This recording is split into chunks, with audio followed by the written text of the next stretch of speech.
The Warriors are easily recognized as the best team in the NBA, but are they starting to get a little bit too cocky? Running, gotta check me your bag. I got hundreds on my neck and I got shoes on my ass. Yo, what is up YouTube? It's your boy ADub Sports and I'm back with another video, and today I'm going to be talking about the Golden State Warriors.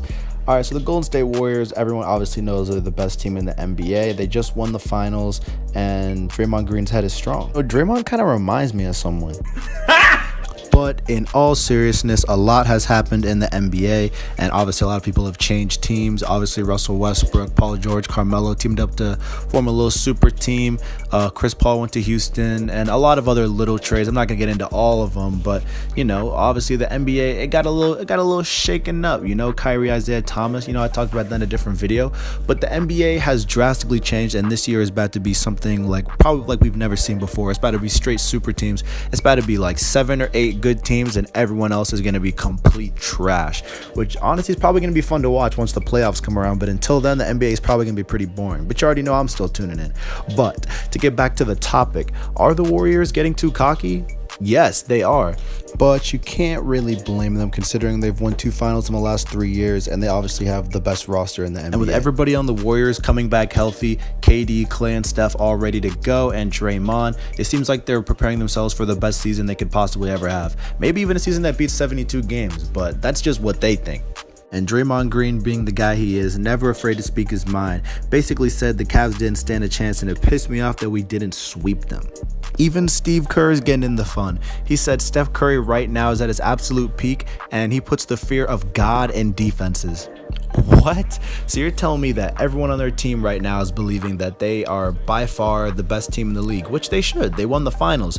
But I'm here to tell you guys that it's not going to be a walk in the park to the finals. And it's simple. Why? Because the West is no longer a cakewalk. I mean, you can go ahead and say, oh, the Warriors are still by far the best team. They're still easily making the finals, but they're not going to gallop in. They're definitely not just going to freelance in like they did last year. They're not just going to march over every single team, stomp on every team's throat, and just walk into the finals.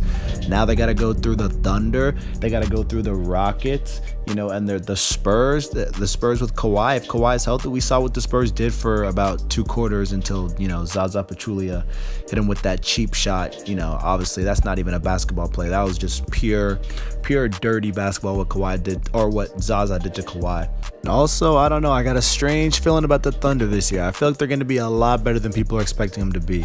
You know, obviously they put together Paul George, Russell Westbrook, and Carmelo Anthony, 3 pretty ball dominant players, but I've been watching them preseason games. They're looking like their chemistry's flown together pretty well. And I'm telling you, if that team gets chemistry, they have a serious chance to beat the Warriors, especially if they get somebody, you know, before the trade deadline, maybe like another good defender or another good bench piece, because besides those 3 players, they're a little bit top heavy. I mean, they have a decent bench. They have a few players that can come in and shoot some shots. I mean, Andre Roberson is a great defender for their starting shooting guard, but he just can't score the ball at all. He can't even shoot free throws. He airballed a free throw in the preseason game.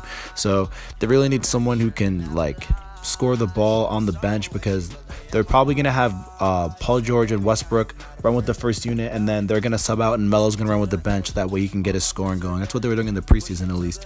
If they do that in the season, I mean, I don't think anybody on the bench is clamping Carmelo, and that's just facts. Also, the Spurs are kind of a wild card in this, simply because the Warriors, like, they just don't have anyone who can check Kawhi. Like, he's giving them a bucket every single time, and honestly, the only way they're going to beat him is if they do what they did last time, which was not even basketball. But even though the Spurs were up for 2 quarters, that doesn't mean they would have beat the Warriors in that game or would have even won the series. But what I'm trying to say is the Warriors 100% are not going to cakewalk to the finals, and if they do, then basketball will be very depressing this year. And I hope the Rockets, Spurs, or Thunder have something to say about that. And the NBA is going to be fun to watch this year. I hope you guys are going to tune in, because I'm going to tune in. I'm definitely going to have a lot more videos coming soon, and I hope you guys enjoy this ADub Sports checking out. Peace.